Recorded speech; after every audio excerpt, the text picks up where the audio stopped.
漫画偉人物語。名もない草花、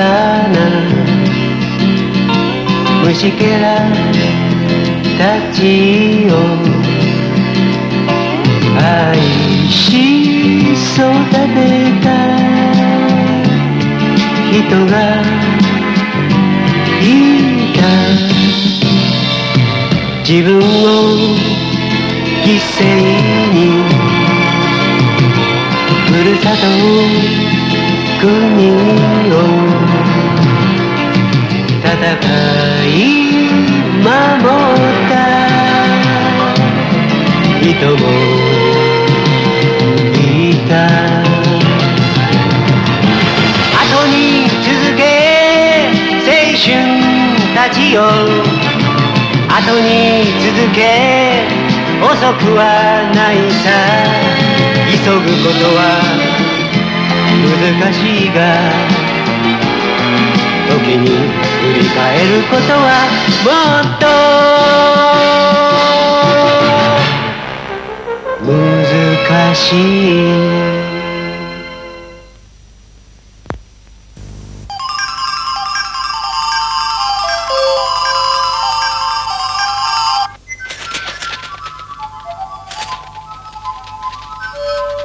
Mening ismim Elon Keylor. Men 1880-yili Amerikaning Alabama shtatida tug'ildim. Mening baxtli vaqtlarim nihoyat qisqa bo'lgan. Men 1 yosh 9 oylik bo'lgan chig'imda noma'lum bir kasalga giribtor bo'lib, ko'zim ko'rmas, quloqim anglamas, tilim gap ekanmas bo'lib qolgandim.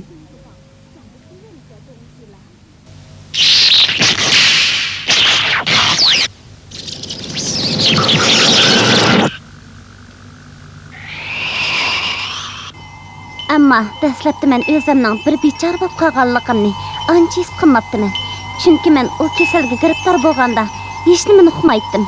Ko'z ko'rsa, quloq anglasa qanday bo'lganligini bilmaydim.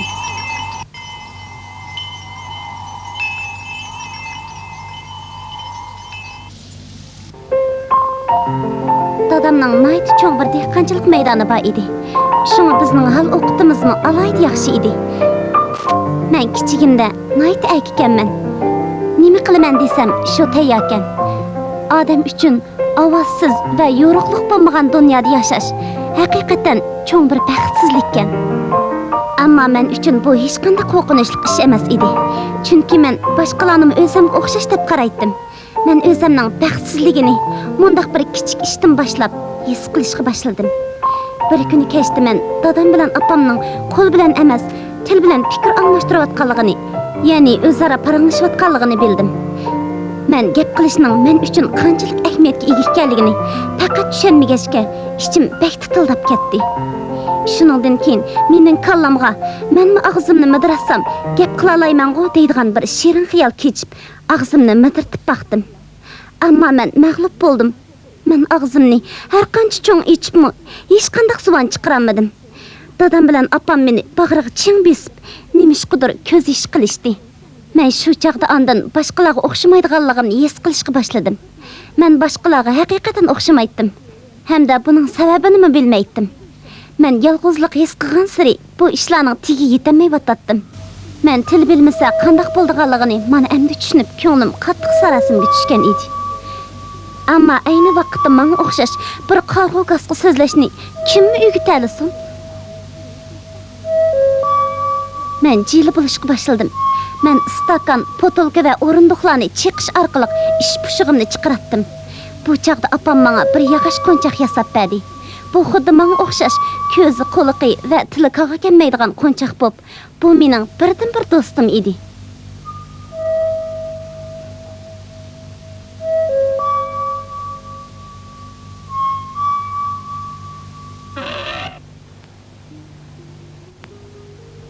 Dadam opamlarning hasratini til bilan ifodalash mumkin emas edi. Keyin ular men uchun Yasalban ismli bir yosh oila o'qituvchisi taklif qildi. U chaqda men 6 yosh, Salban 21 yoshda edi.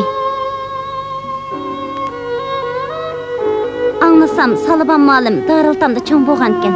Uning ko'zi tug'ilishidan yaxshi bo'lmag'achqa, bir mazgil ko'masin bo'lib qolgan ekan. Shunga u mening azoblarimni so'zsiz tushunatdi. Ammo dastlabda yo dadamga, yo otamga o'xshaydigan bir odamning qishimda bo'lishi mening kallamdan faqat o'tmagandi.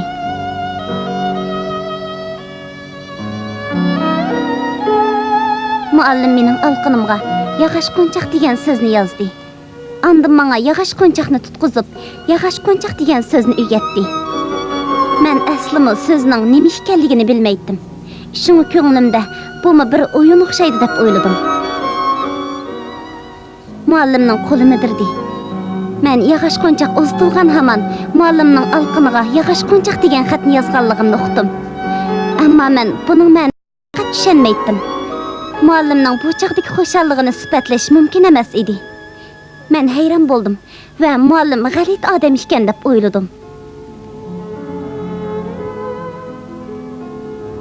Andan muallim menga stakan, gultashdagi va o'rindiqlarni silatdi. Andan mening alqinimga xat yozdi. Men bu xatlarni shu an esimda tutib oldim. Bu g'alit o'yindan muallimlar emas, dadam opamlarmi qattiq hayajonlandi. Men bu o'yinning zo'r ahamiyatga ega ekanligini bilsammi, ammo buning zodi nimadan darak berdiganligini har qancha o'ylabmi tushunolmadim. Bu usul aksicha meni burunqidimi bekarak yolg'izsirashda qo'rqinchli o'ringa tushirib qo'ydi. Ko'z, quloq va tilning ishlamasligi rost qo'rqinchli ish emasmi? Tilning nima ekanligini bilmaslik men uchun eng zo'r to'salg'i edi. Til insonlarning sirt bilan aloqa qilishidagi muhim rishta, ammo bu rishta men uchun uzilgan edi.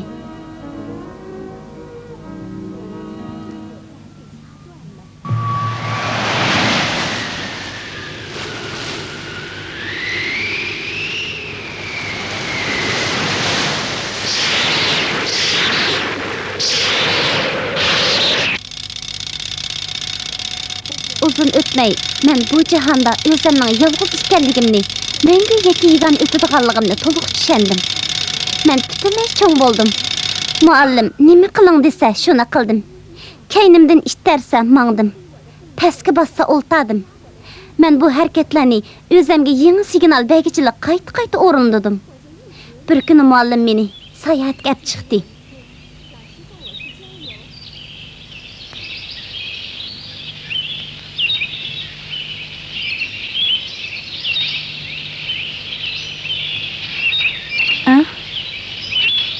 Birden turib turing Elon.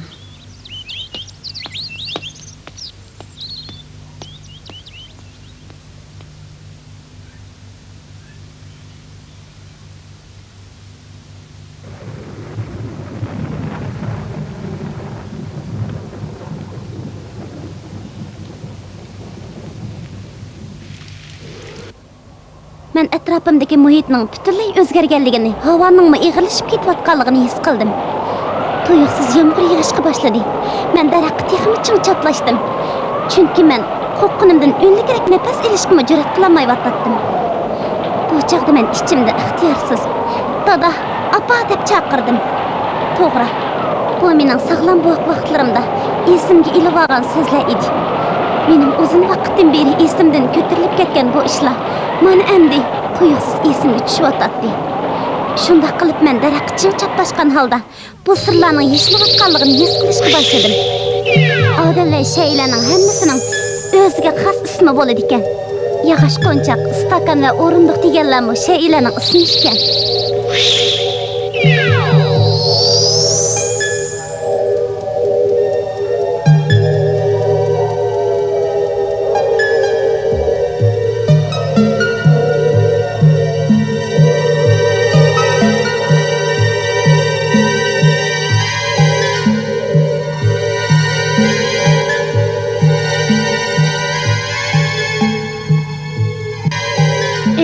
Siz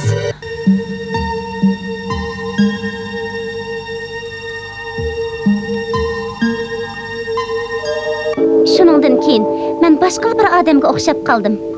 Men narsa keraklarning ismidan oddiy maqollargacha, oddiy maqollardan bir qadar qiyin maqollargacha bir-birlab o'rganishga boshladim.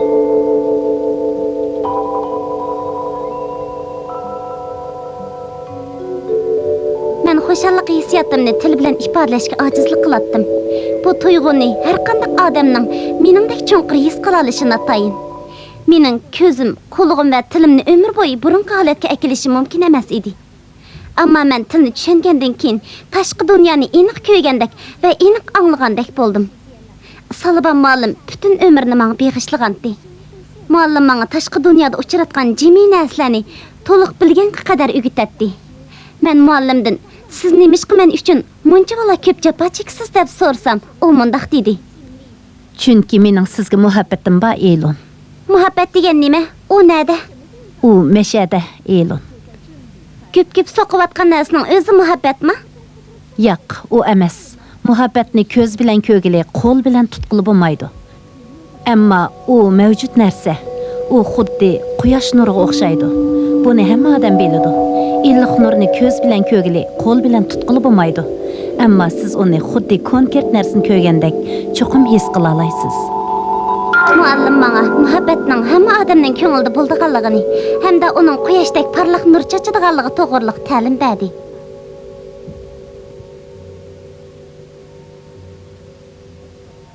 Turli qiyinchiliklarni yengan, hatto eng oxirigacha jasoratini, umidini va tirishchanligini yo'qotmagan Elon 20-asrdagi mo'jiz sifatida dunyoga tunildi. Elon Keyler 87 yillik umrida dunyodagi amallar uchun to'xtamay ishladi. Bu insonlarning o'ziga xos haqiqiy ulug' qudrati.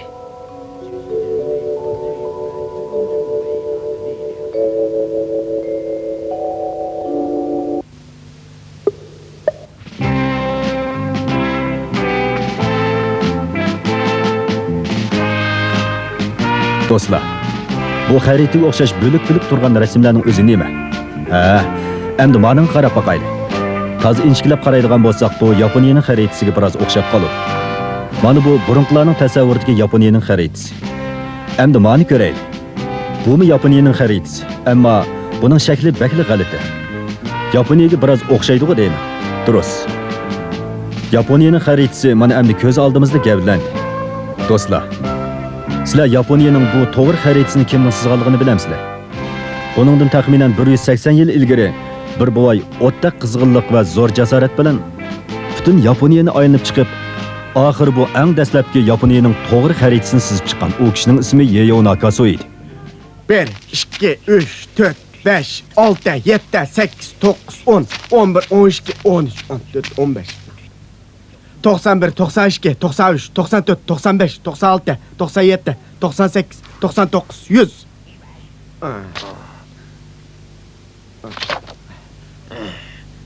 1, 2, 3, 4, 5, 6, 7, 8, 9. Kimdi? Nima ish qilayotgandi u? U aytang-ay. Nakaso qadamlik o'lchash elib berayotgan edi. Qadamlik o'lchashda avval qadam orliqini muqimlashtirib, ondan orliq piyoda menish orqali o'lchanadi. Nakaso nima uchun bundaq qilmoqchi bo'lib qoldi? Biz buni hikoyamizning oxirida so'zlab beramiz. Nakaso hozir Edodagi xususiy maktabga astronomiya va tarix o'rganishga mangdi.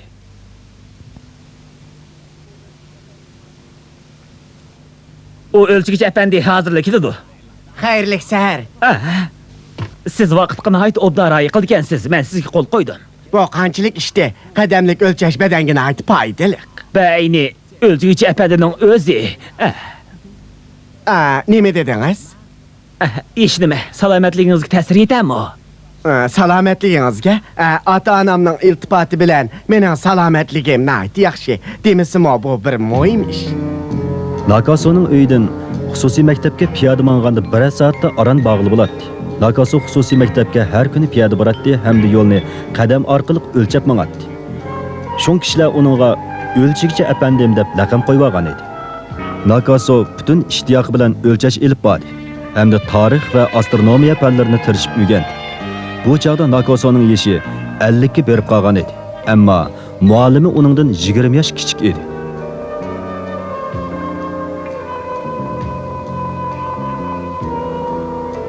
Nakaso Jebanayisda tug'ilgan bo'lib, shu yerning ma'muriy ishlar vakili edi. Bugun u o'g'lini yeniga chaqirib mundaq dedi. Sen mi çoğun bo'lib qolding? Bundan keyin mening o'rnimda sen bu oilaning egiligini boshqarasan, qanday bo'lamdi? Siz oilaning va kanatning ishlari uchun uzundan buyon ko'p jafo chekdingiz. Bundan keyin navlaringiz qarag'ash obdan dam eling, neme dedin? Men tehi yaş. Bu menin tehi nevri bakıdığa vaktim emas. Menin kallamga mındaq bir oy keçip atıdı. Men gel, men sana dep berey. Men iyi doğu bağmakçı. İyi doğu baramsiz. Men iyi doğu bağmakçı. Hazır şunun teyarlığını kılıvatı men. Men o yegi berip, obdan okumusam bommaydı. Bu neme degen yaxşı iş. Men okuyman, iyi doğu berip okuyman. Nakaso'nun Edo'ga o'qishga berishida sabab bor edi. Ayni vaqtki jebada suv afti yuz berib terilg'iyalarni eqitib ketadigan ahvollar doim bo'lib turadi. Shunga Nakaso terilg'iyalarning chegarasini aniqlash uchun o'lchashni o'rganishga bel bog'lagan edi. Terilg'iyalarning chegarasini aniqlashni o'rganish jarayonida Nakasoda jo'g'rafiya va astronomiya qatorliq fanlarga nisbatan asta-asta qiziqish paydo bo'ldi. Endi o'qiyman demang dada. Siz 50 yosh kirib qoldingiz. Hey, 50 yaş kirsem nem boptu. Bu yaşını çoğun dikili bulmaydı. Men ketimen. Bundan keyinki işler san qarashliq. Hayatım emdi başlandı degan gap. Men yaşlar herkes utturup koymayman. Dada. Hayır hoş. Men o'qishga ketdim. Mana mushunda qilib Nakaso o'zi yolg'iz Edo shahriga kelib, o'zidan 20 yosh kichik muallimdan astronomiya va tarix o'rgandi.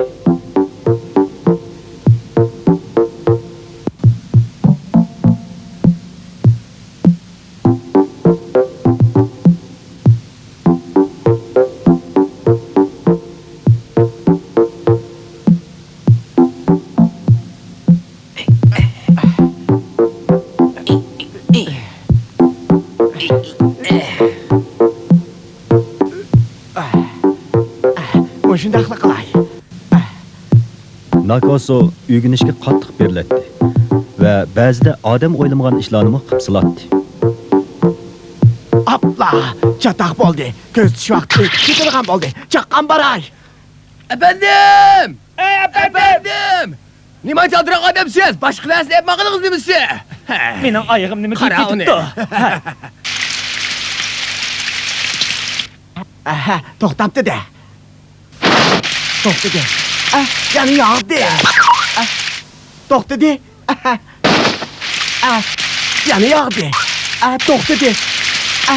Yani yağdı. Nakasoning osmon jismlarini berilib kuzatishidan maqsadi bir jihatdan o'rganish uchun bo'lsa, yana bir jihatdan meridian siziqining aylanma uzunligini kuzatish uchun edi. Meridian siziqi deganimiz janubiy qutb bilan shimoliy qutbni tutashtirib turadigan tik siziqni ko'rsatadi. U siziq globus va xaritalarning hammasida bor.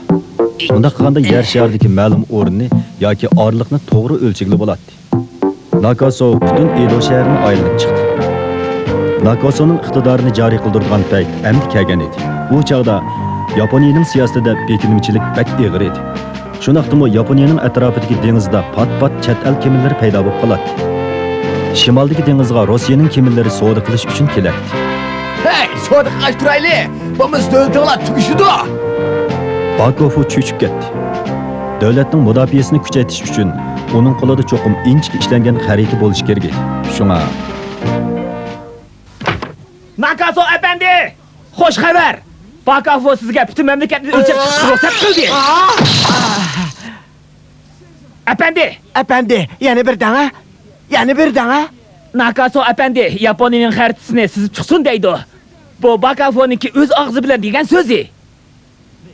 u chaqlarda Bakofu xarita chizishni cheklagan edi. Shunga Nakaso bu xabarni anglab xo'shalligini ichiga sig'dira olmay qoldi. Nakaso efendi, anladınızmı? Efendi, anladınızmı? Efendi! Ha? Ağladım. Bek yaxşı oldu Nakaso efendi. Qaraganda ecriniz bika bo'lmabdi. Ağladım. Ağladım, ağladım. Efendi, siz yaşlanıp qolgan odamkansiz. Xarit sizish, eg'iz demak oson, ammo uni besish oson ish emas. Efendi, ne mi dediniz? Ha?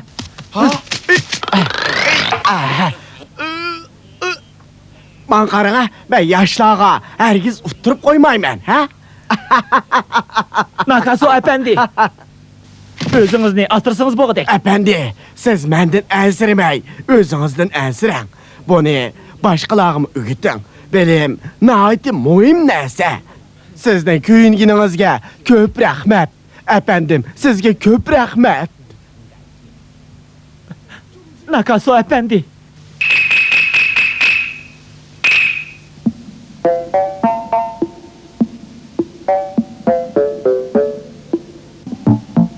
Shunday qilib Nakaso Hokkaido orlidan boshlab mamlakatning har qaysi joylarini o'lchashga kirishib ketdi. Albatta, mundaq o'lchaganda meridian siziqining aylanma uzunligini hisoblab chiqishga bo'ladi. Nakaso o'zining o'lchash asosi orqali tunji to'g'ri Yaponiya xaritasini sizib chiqdi. Aytishlarga qaraganda, Edo davrining oxirgi mezgillarida Angliyaning bir o'lchash atriti Yaponiyaga kelgan. Ular Nakaso sizgan Yaponiyaning xaritasini ko'rgandan keyin qattiq hayron qolgan va shuningdan keyin o'lchashni to'xtatib, Nakaso sizgan xaritani olib vataniga qaytgan.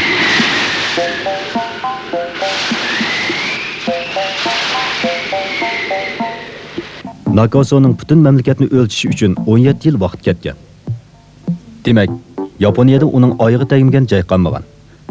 Bu jarayonda Nakaso o'zi hurmatlaydigan xususiy maktabning muallimi o'lib ketgan. Nakaso mo xeyli yashnab qolgan. Efendim, men hayatlı bo'ladiganman. Bu ishdan oxiriga olib chiqmay qo'ymayman. Bu chaqda Nakaso 71 yoshga kirgan edi. U o'lchash ishlarini davomli olib bormoqchi bo'lsa-mu, lekin yoshga cho'ngib qolg'achqa iloji yo'q bu xizmatni shogirdlarga topshirgan. Umrining keyingi yerimida ajoyib jasorat ko'rsatgan Nakaso 74 yoshida olamdan o'tgan.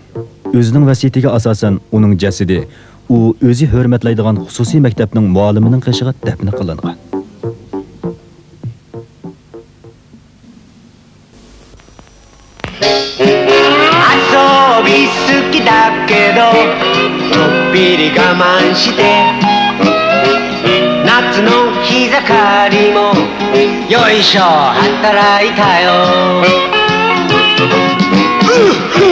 今でこそ私めは大統領国を司る偉い人でもさ本当はさただのアリ羽目を外してなんちゃがしたいのよねおっとっとっと本分忘れるべからずありのありによるありのための